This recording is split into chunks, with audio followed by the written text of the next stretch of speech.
जमलेल्या माझ्या तमाम हिंदू बांधवांनो, भगिनींनो आणि मातांनो, ज्या वेळेला उभं राहायची वेळ येईल त्यावेळेला बसू नका. कारण आता राम जेठमलानी यांनी जे प्रकार सांगितले भ्रष्टाचाराचे, त्यामुळे आज ना उद्या तुम्हाला असं उभं राहावं लागणार आहे आणि ती वेळ काही दूर नाही आहे. पण नेमकं त्याच वेळेला खाली बसाल. ठीक आहे, जरा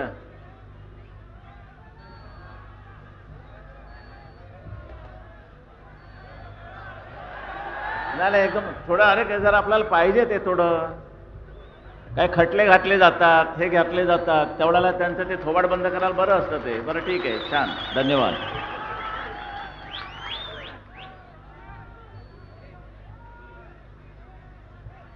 राम जेठमलानी मुंबईत आले होते आणि त्यांनी मला फोन केला. म्हटलं नुसता फोन करू नका, लोकांना कळू द्या तुमचं आणि आमचं नातं आहे आणि शिवतीर्थावरती तुम्हाला यावं लागेल आणि परखड विचार तुम्हाला मांडावे लागतील.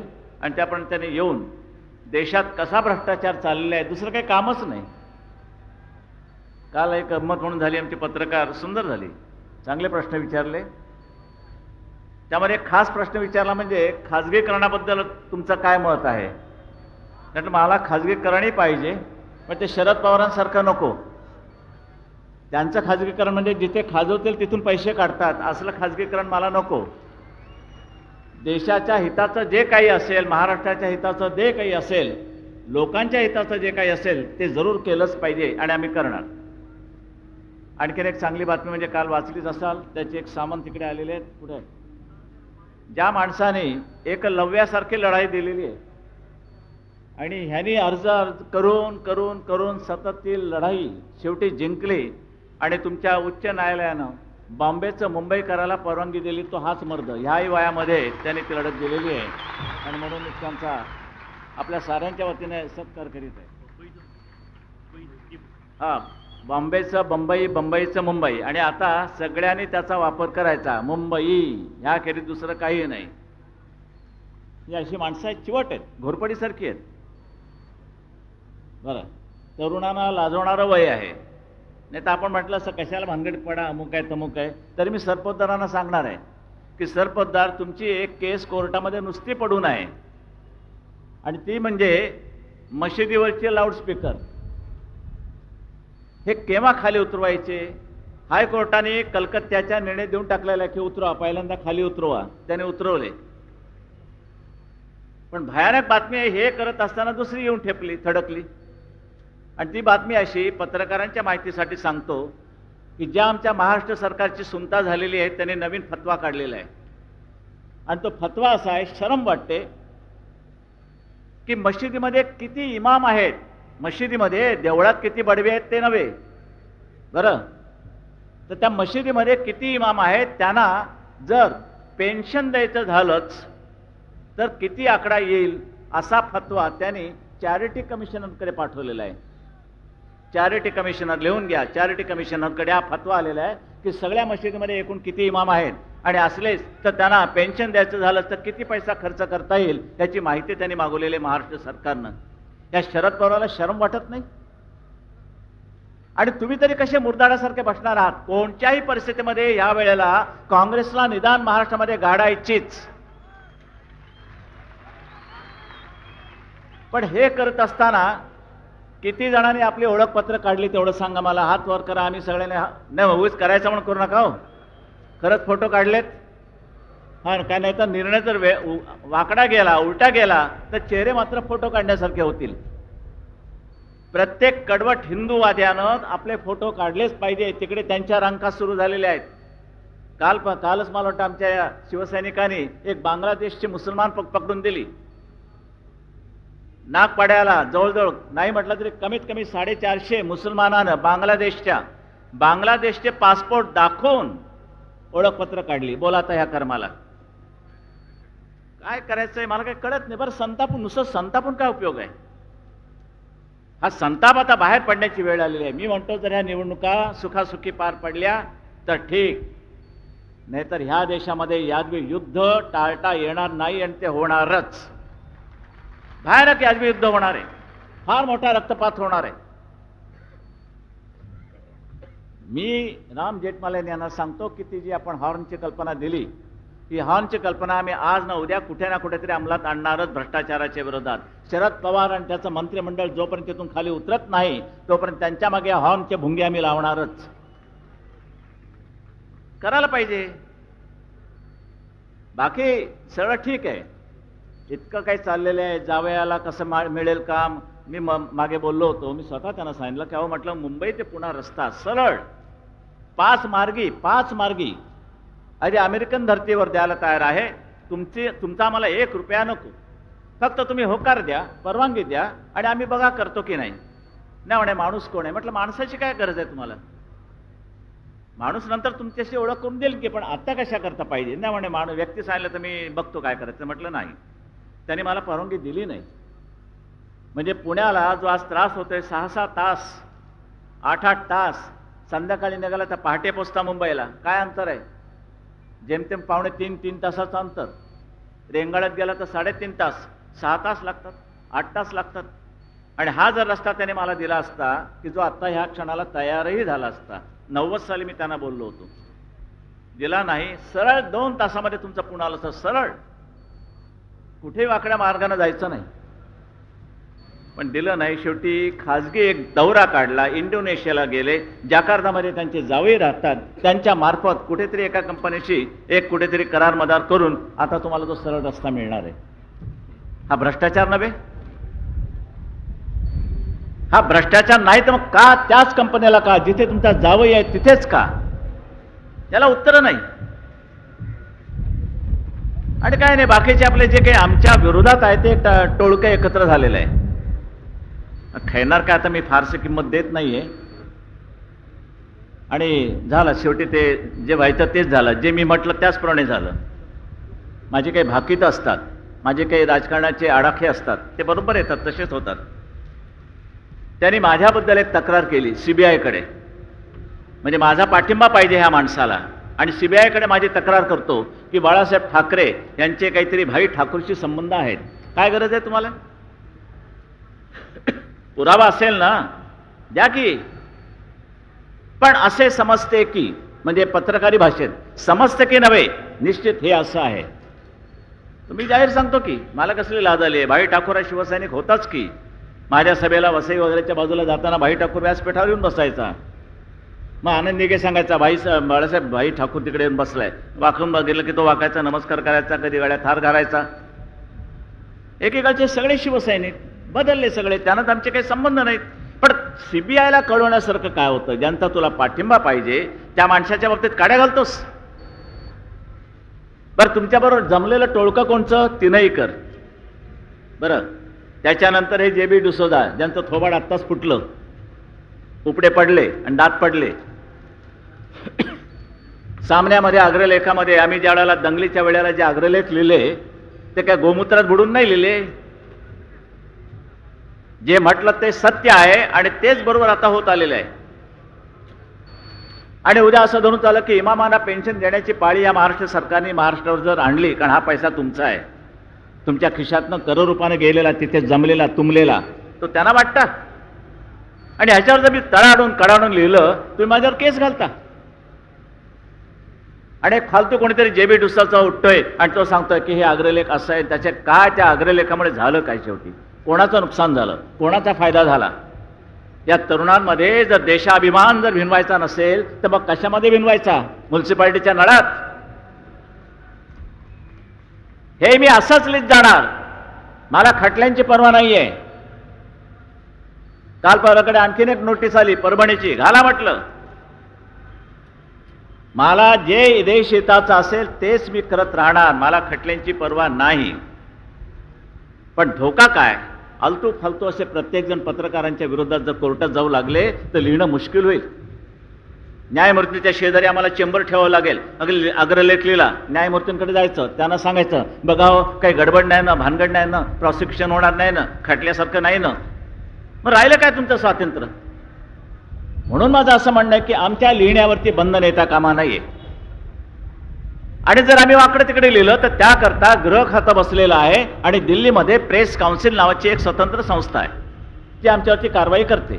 जाती जमातीमध्ये उद्या काही भानगडी केल्या ते देतात आम्हाला. त्यांचं प्रेमपत्र येतं की अग्रलेख यांच्यामध्ये आणि त्यांच्यामध्ये तुम्ही लावून देणारा लिहिलात, करा काय करायचं ते. पुन्हा हक्कभंग आहेत या आमदारांचे आणि ह्यांचे आणि त्यांचे हक्क जपायचे. पण ज्यांच्या हक्काकरता तुम्ही ज्या विधानसभेमध्ये गेलेला आहात, ज्यांचे हक्क जमण्याकरता तुम्ही ज्या लोकसभेमध्ये गेला आहात, त्यांच्या हक्काबद्दल काही नाही. ते हक्क आम्हाला जपावे लागतात पत्रकाराच्या नात्यानं, आणि एक शिवसेना या संघटनेचा एक प्रमुख म्हणून सुद्धा मला त्यांचे हक्क जपावेच लागतील. कारण मी कोणी नसलो तरी माझा एक अधिकार आहे, तुम्ही बजावणार. हा एक संताप आहे. काय सहन करतात त्याविषयी कोणी म्हणतात की आमच्या एका खासदाराला मारलं, झोडणार की. शिवसेनेच्या तिकिटावरती निवडून यायचं आणि बदमाश तिकडे जातात, मग त्यांना काय ओवाळू. आणि आता प्रश्न विचारला की समजा उद्या तुमच्या हातामध्ये सत्ता आली आणि तुमचे आमदार तिकडे गेले, तर मात्र आज तुम्हाला सांगतो सगळ्यांना, यापुढे एक आमदार तर शिवसेनेतनं फुटला तर मात्र कायद्याची पर्वा न करता त्याला रस्त्यात तुडवा.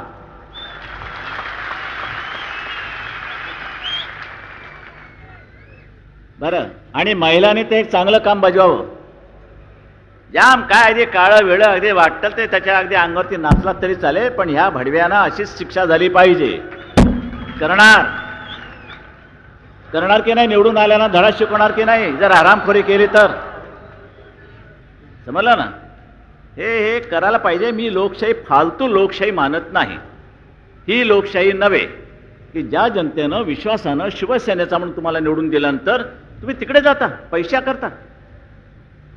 सरकार आलं होतं की, शिवसेनेचं सरकार आलं होतं, पण शिवसेनेचा मुख्यमंत्री होता कामा नये म्हणून दुष्टाने, आणि विशेष करून जे शरद जोशी आहेत ना, जे शेतकऱ्यांचा नेहमी पोळका येतो त्यांना, पण शेतकऱ्याला विचारत नाही, संपूर्ण बट्ट्याबोळ केलेल्या शेतकऱ्यांचा, त्या माणसानं पहिली त्याची माणसं शरद पवारांच्या इकडे गेली. नंतर मग जनता दलवाले गेले. जनता दल तर आता फुटलंच आहे, बाकडं तिकडं वगैरे असं. पण हा प्रश्न मी जो घेतलेला आता की महाराष्ट्रामध्ये सत्ता आणण्याचा उद्देश फक्त तुमचं भलं व्हावं. काल संजय राऊतचा ज्याला फोन आला की म्हणे दसऱ्याबद्दल तुम्ही काय करतात, लोकांना शुभेच्छा काय देता. म्हटलं काय देऊ शुभेच्छा हो, चांगलं तर व्हावंच, ही नुसती शुभेच्छा झाली, पण त्याला आकार कधी येणार, त्याला निश्चित रूप कधी येणार. ज्या वेळेला माझ्या हातामध्ये तुम्ही सत्ता द्याल त्याच वेळेला त्या शुभेच्छांना अर्थ चढेल, नाही तर त्या शुभेच्छांना काही अर्थ नाही. कारण तुमचं वाईट कशा करता चिंतू. म्हणून मी सांगितलेलं आहे की ह्या वेळेला मी हे सोन्याची पानं तुम्हाला देतो आहे, आणि समजा तुम्हाला नाही पटलं तर ती आपटेची पानं म्हणून स्वीकारायला मी तयार आहे. पण या वेळेला हा बदल तुम्हाला घडवून आणावा लागेल. मला कर्नाटकाच्या त्या जनतेला शाबासकी दिलीच पाहिजे. बरं असेल, आमचा वाद असेल आहे, पण कुठेतरी एक अभिमानानं आमच्या कार्यक्रमाचा वेळ तुम्ही त्या उर्दू वार्ताला देता, आम्ही नाही सहन करणार. पण बाळानो, कळत नाही तुम्हाला, दुर्दैव आहे, पोलीस फायरिंगमध्ये जवळजवळ 5 हिंदू आणि 6 मुसलमान मेले पोलीस फायरिंगमध्ये, आणि भोसकाभोसकीमध्ये जो एवढा आकडा आहे तो सगळा हिंदूंचा, हिंदू मारले गेलेले आहेत भोसकाभोसकीत. हे चित्र मी सहन करू शकणार नाही, बिलकुल सहन करू शकणार नाही. एकूण जो आकडा आलेला आहे मला वाटतं आता 30 पर्यंत गेलेला आहे, त्याच्यातले 10 बाजूला काढा, 11 बाजूला काढा, बाकी सगळा हिंदू मारलाय त्या लोकांनी.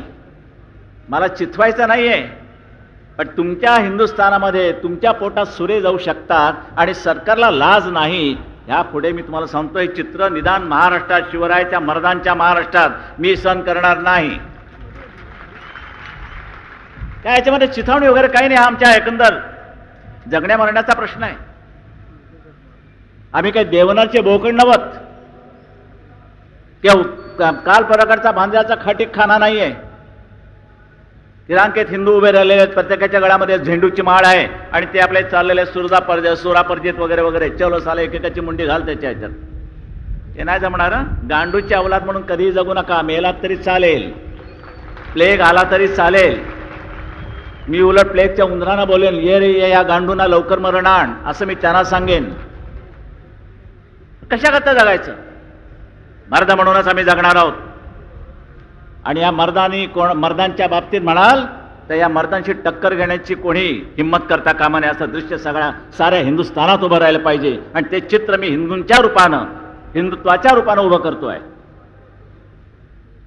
समजलं आहे. आता आम्ही गोव्याला जातोय, तिथे पण जरा झाले कुटू चालतंय. बीजेपीशी आमची युती नक्की, पण जरा जाहीररित्या त्यांना जरा काही सांगू इच्छितो. एक कानमंत्र देतो की आपला झगडा जागांचा नाही. तुम्हाला किती खुर्च्या, मला किती खुर्च्या. आमच्या खुर्चीला एक हातच नाही, तुमच्या खुर्चीला 2-2 हात. तुमच्या खुर्चीला 4 पाय, आमच्या खुर्चीला 2 पाय. हे असलं काही आमचं भांडण नाहीये. खुंटे घालू की मागून नंतर खुर्च्यांना. माझं भाषण नीट समजून घ्या, नाही तर उगीच गैरसमज होईल आणि पत्रकार मग एखादं हे करते बाळासाहेबांनी खुंटा घातला वगैरे वगैरे, असं काही करू नका. बरं, भांडण काय तुमचं खुर्चीवरचं? छे, खुर्चीसाठी भांडायचं नाही, बिलकुल नाही. आम्हाला भ्रष्टाचारी काँग्रेसचा रावण जाळायचा आहे, गाडायचा नव्हे, जाळायचा आहे. राम जेठमलानी सांगितल्याप्रमाणे तो रावण तुम्हाला जाळावाच लागेल, दिल्लीपासून ते गल्लीपर्यंत. बरं, नाव काय? नरसिंहराव. आणि चित्र काय? हिरण्यकश्यपू त्यांचं पोट फाडतोय. नाव काय? शंकरराव. तिसरा डोळा रावणच द्यावं, पण 2 डोळ्यांनी दिसत नाही. काय करायचे ते देवाचे नाव? बरं, त्यामाने आम्ही बरे आपले ठाकरे, ठोक तुझ्या आयला झालं, ठणठणीत नाव. तर हे सगळं आहे. मी काय म्हटलं की आपण जागेवरनं भांडूया नको. मागच्या वेळेला जिथे तुम्ही पडलात तिथे आम्ही उभं राहण्याचा प्रयत्न करतो. निदान आम्हाला यंदा, म्हणजे मागच्या वेळेला तुम्ही पडलात, यावेळेला आम्हाला पडण्याचा चान्स द्या. बरोबर आहे की नाही? दरवेळेला तुम्ही पडायचं आहे, बरं दिसतं काय? मग युती कसली ती? मागच्या वेळेला तुम्ही पडलात, ह्यावेळेला आम्ही पडतो. बघूया ना, पडायचंच आहे ना. पण सत्ता का घ्यायची त्याचं कारण लक्षात घेताना मी सांगितलं, काँग्रेसला गाडायचे हे एकमेव ध्येय नव्हे, तर सत्ता हाती घेऊन लोकांना एक चांगलं सरकार आणि हिंदुत्वाचा जाम जोरदार असा ठसा आम्हाला उमटवायचा आहे. तुम्ही संपूर्ण हिंदुस्थानामध्ये राज्य करा, फक्त आम्ही महाराष्ट्र मागतो आहोत. जसं मुसलमानांना सांगतो ना, 3,500 हिंदूंची एकंदर देवळं पाडण्यात येऊन त्याच्यावरती मशिदी उभ्या राहिल्या. 3,500. आम्ही काय म्हणतो, आम्हाला 3,500 तुमच्या मशिदी पाडायच्या नाहीत, आम्हाला आमच्या फक्त 3 मशिदी द्या. बाबरी जी पडली 2 पाडायच्यात, आणि ती काशी आणि मथुरा. बाकी ठेवा की तुमच्याकडे, घाला लोटांगण, काय हरकत नाही. तसंच आम्हाला असं सांगायचं की सगळा हिंदुस्थान तुम्ही घ्या, पण महाराष्ट्रामध्ये एक चांगलं सरकार आणण्याची एक संधी आम्हाला द्या. गोव्यामध्ये तेच. महाराष्ट्रात ठीक आहे, गोव्यात नाही. म्हणजे काय, गोव्याची किल्ली तुमच्याकडे आहे आणि ते खलं पाणी ते अगदी धाम तुम एक कमरे में बांधावून चावी खो जायसारखं गाणं गाताना आम्हाला बाहेर ठेवताय. लात मारून दरवाजा फोडून टाकू गोव्याचा पाहिजे मनात आणलं तर. पण केवळ हिंदुस्थानचं नुकसान होईल, हिंदुत्वाचं नुकसान होईल. ख्रिश्चन पोर्चुगीजांचे जे केंद्र कोणी आहेत ना, ते बकरे किंवा त्यांची मेंढरं राहिलीत मागे, त्यांचं तर फावेल. म्हणून प्रत्येक वेळेला आम्ही त्याग करायचं. गोव्यात काय, मग तुमचं तरी कुठे होतं गोव्यात? तुमचंही नाही, आमचं नाही. एकत्र येऊन काहीतरी करूया, चांगलं सरकार देऊया, फालोरो बिलोरे फालतू लोक काढून टाकूया. पण काय त्यांच्या डोक्यातच नाही, जागांचा ओरबडा. मागच्या वेळेला आम्ही 200 मिळवले ते, ह्या वेळेला आमची जरा संख्या वाढलेली आहे, या वेळेला आम्ही जरा जोर काढलेले आहेत. मागच्या वेळेला 5 नमस्कार काढले आम्ही, सूर्यनमस्कार. आता या वेळेला 10 काढलेले आहेत. आम्हाला 5 सीटा पाहिजे, 14. काय पटत नाही मला. आणि म्हणून जरा थोडासा त्रास होतो, ताप होतो.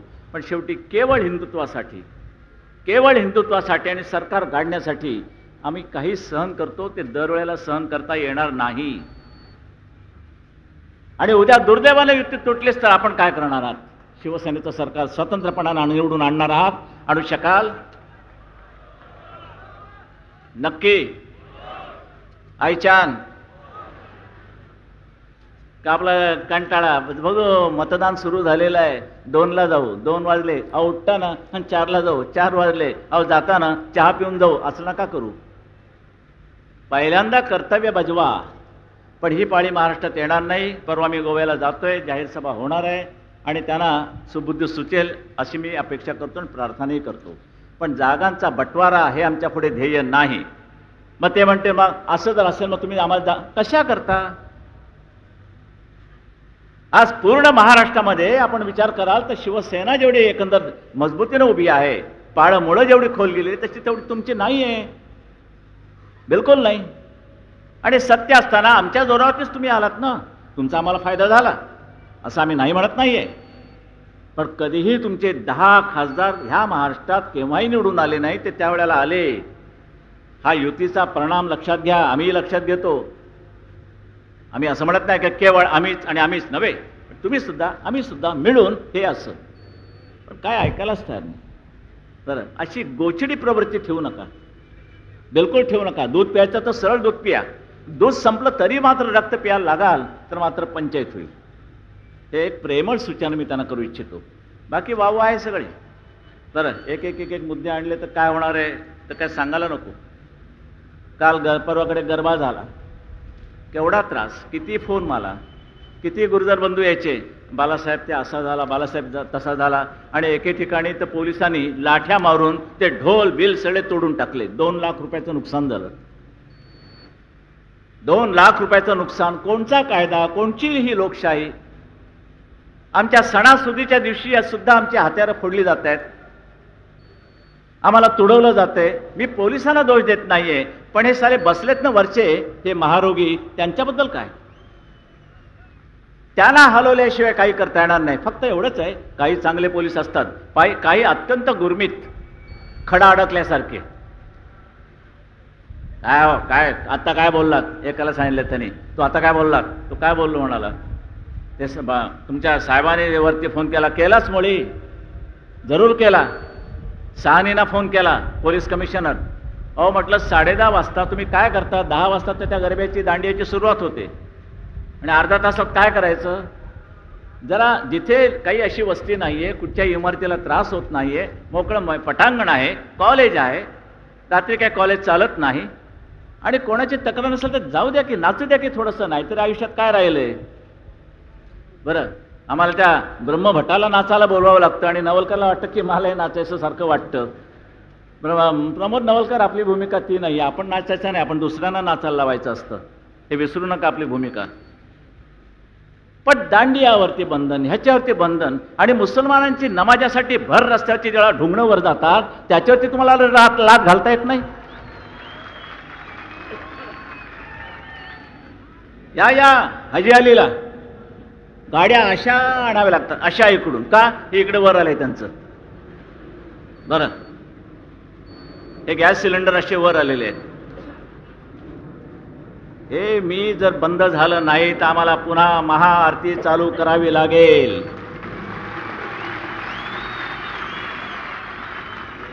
कारण आमची बोली होती, पोलीस कमिशनर त्यावेळचे, त्यांच्याशी आमचा करार झालेला आहे की तुम्ही महाआरती थांबवा, आम्ही नमाज रस्त्यावर पडण्याचं, नमाज पडावे, नमाजाला आमचा विरोध नाही. ते मुसलमानांचं स्वातंत्र्य आम्ही त्यांना केव्हाही दिलेलं आहे, पण अतिरेक करू नका.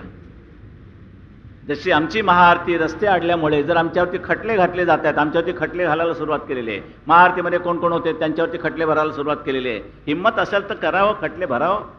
कोण कुत्रडे विचारते तुम्हाला आणि तुमच्या न्यायमूर्तींना?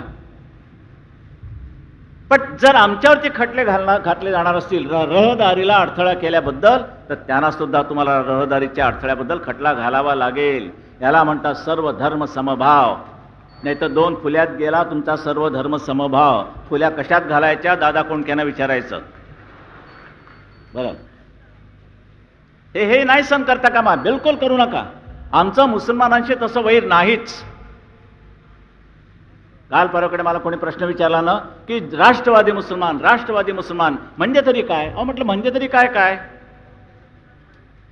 दंगलीच्या वेळेला आमच्या अंगावरती येणारे मुसलमान बॉम्ब फुटल्यानंतर सुद्धा त्यांच्या अंगावरती गेले पाहिजेत, ते जात नाहीत, आमच्याच अंगावर येतात. दंगल शिवसेनेने केली, दंगल बाळासाहेबांच्या भाषणामुळे झाली, दंगल बाळासाहेबांच्या अग्रलेखामुळे झाली, सगळं माझ्याचमुळे झालं, त्यांना पोरं झाली, माझ्यामुळे झाली. नाही, मला वाटतं अजून एवढं नाही आलं त्यांचं, कुठे माझ्या वाचनात आलं नाही. तुमच्या आलं असेल तर मला माहीत नाही. सगळं आम्ही हे कसं काय प्रत्येक वेळेला आम्ही सहन करायचं? दरवेळेला आरोपण बॉम्ब फुटल्यानंतर शबाना आझमी, दिलीप कुमार, कोणी एकाचा शब्द तोंडातनं बाहेर पडला नाही. 12 ठिकाणी, आणि तो सुद्धा हिंदूंच्या विभागात. एकाही मुसलमानांच्या मोहल्ल्यामध्ये बॉम्ब फुटला नाही ना तुकडा त्यांच्या मोहल्ल्यात गेलाय. आठवतंय तुम्हाला मुंबईकरांना? सगळं आमच्या इकडे फुटलं तरी एकाही माणसानं तोंड उघडलं नाही. जेवढे आमच्या विरोधात फटाफटा फटाफटा लिहायला सुरुवात होते, बोलायला सुरुवात होते, काही झालं नाही. याची चीड आहे मला. तुम्ही न्यायानं आम्हाला वागवा, न्यायानं आम्हाला झोडा. आम्हाला न्यायानं झोडलात आमची तक्रार नाही, अन्यायानं झोडलेलं मात्र सहन करणार नाही. पोलिसांना सुद्धा नम्र विनंती आहे, काही जर आता डोळे मारून काम करण्याची वेळ आलेली आहे. दरवेळेला असताना आमच्या समोर हे करू नका, वर करू नका. ते जे येते त्याच्याकडे लक्ष ठेवा. मला माझ्यावरती आता नवीन मारेकरी आलेले आहे. खलिस्तानचे 2 काहीतरी एकंदर गट आहेत अजून जिवंत. बाकी बहुतेक त्या रिव्हेरो आणखीन गिलनी संपवले, अजून 2 जिवंत आहेत. त्यातला एक मारेकरी जुहूला आला आणि जुहूहून पाकिस्तानला गेला. माहिती कोणाची? पोलिसांची. कुठे रे गेला, कुठे रे गेला तो? बाळासाहेबांना मारलेला माणूस. साहेब तो आता जुहूला हॉटेलमध्ये आहे. अच्छा, हां, व्यवस्था झाली आहे ना, बघ त्या बघ, काही कमी पडू देऊ नको. असं काही झालं तरी तो मारेकरी आहे. आरामात जुहूला राहून पाकिस्तानात गेलाय आणि त्यांनी त्यांची माणसं ठेवली आहेत की ह्या वेळेला ह्याला उडवायचा. त्यांना सांगतो, ज्या दिवशी ज्या रंगाची गोळी माझ्या अंगाला चाटून जाईल तर चाटणार नाहीच, तर मात्र ती अवलाद ह्या महाराष्ट्रात नव्हे हिंदुस्थानात जिवंत ठेवायची नाही. बिलकुल एक एक शेवटच्या पर्यंत त्यांचा अंड शेवटचा जे असेल ते चेचून ठेचून टाकायची आपली शपथ आहे शिवरायाच्या पुढे. जाओ, हिंमत असेल तर या सालेवून अंगावरती. बरं, तो खलिस्तानवादी असेल तरी क्षमा केली जाणार नाही आणि लांडे असतील तरी क्षमा केली जाणार नाही. तुम्ही करून बघा हो. नाही तर काय करायचं आहे? नुसते आपल्या भगवे झेंडे फडकत आहेत. काय करतात? आणि काय अंगावर की भगवा झेंडा तिकडे पशार. कोणी ह्याच्यात शिरतोय, कोणी त्याच्यात शिरतोय, कोणी ह्याच्यात शिरतोय, कोणी बंगाल्यांच्या इकडे, कोणी त्या उत्तर भारतीयांच्या इकडे. काय भागंबा कसली? या असली भागंबाक ह्या पुढे होता कामा नाही. जर त्यांनी तेवढा प्रसंग आणलाय, आणण्याची त्यांची हिंमत नाही आहे. पण एकदा एरोडा तुरुंगामध्ये जिवंत असताना काही माझे शिवसैनिक होते. ओळख झाल्यानंतर म्हणाले की आप क्या शिवसैनिक है क्या? तो हा, हम शिवसैनिक है. हाँ, ऐसा है क्या? अरे कौन तुम्हारा साहब है वो शिवसेना प्रमुख? वो वैद्य मारने के बाद हम वहाँ जाने वाले थे मुंबई में आपको साहब को ख़त्म करने के लिए.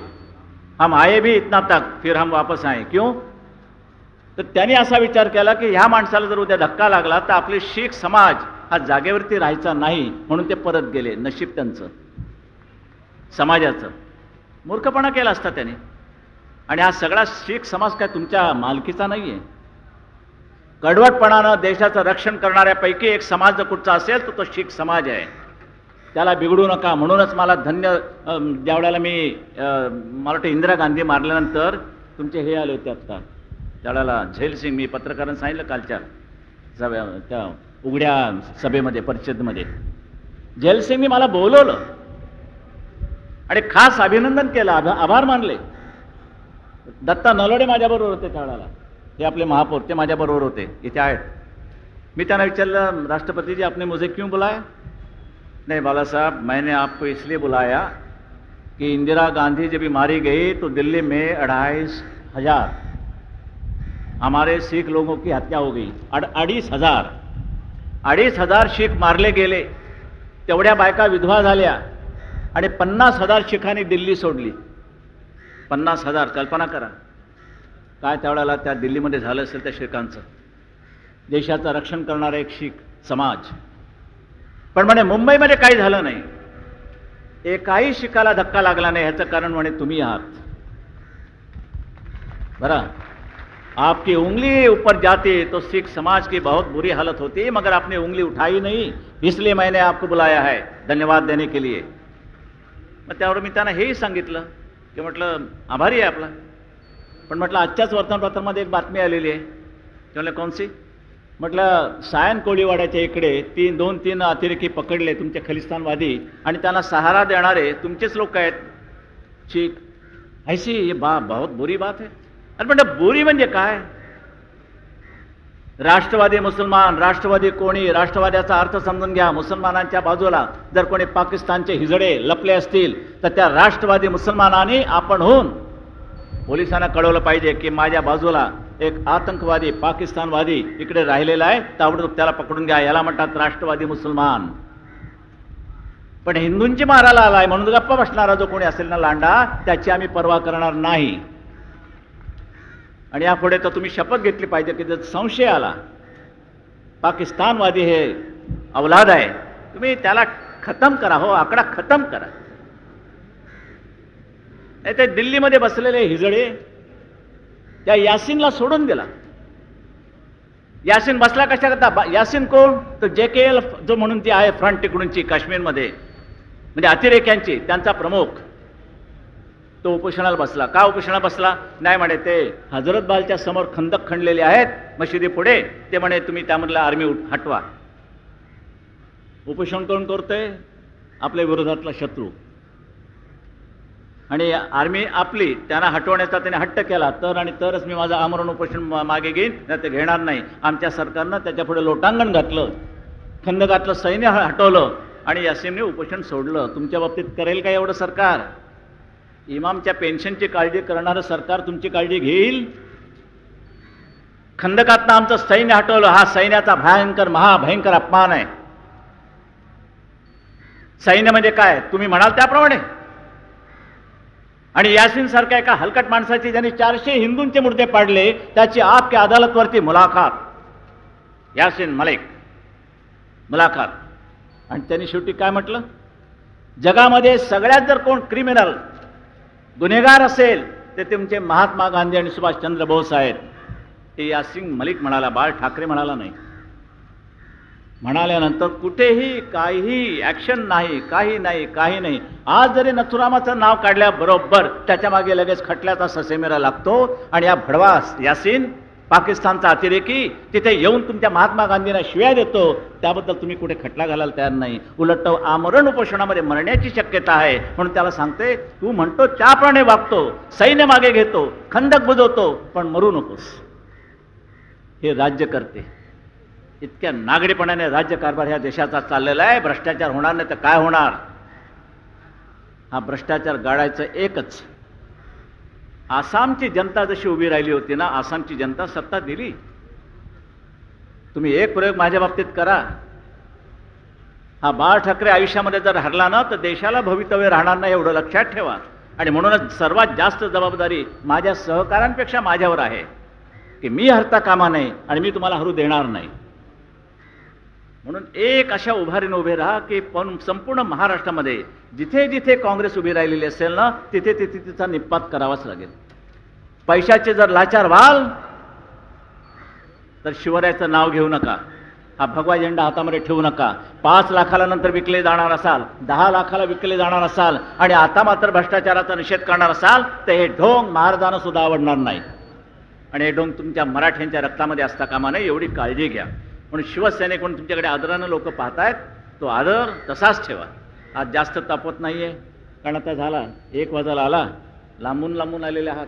फक्त आज एकच शपथ घ्यायची की कोणत्याही परिस्थितीत येत्या 95 साली, मला वाटतं फेब्रुवारीच्या मध्यावर ह्या निवडणुका होणार, त्या निवडणुकीमध्ये आम्ही हा शिवसेनेचा भगवा झेंडा, भाजप आमच्या बरोबर आली जर गुन्हा घेऊन जाणार, त्यांना बरोबर घेऊन हा युतीचा भगवा झेंडा आम्ही जबरदस्त बहुमतानं महाराष्ट्राच्या विधानसभेवरती फडकवल्याशिवाय राहणार नाही, अशी हात वर करून शपथ घेऊन आजचं हे सोनं लुटून, नाही तर लुटाला शरद पवार आहे, तो लुटणाऱ्यांचा बाप आहे, पण त्यापेक्षा हे महत्त्वाचं सोनं लुटून आपण घरोघर जायचं आहे. आणि विजयाखेरीज आता दुसरा विचार नाही, विचार नाही, विचार नाही. जय हिंद, जय महाराष्ट्र. Yeah.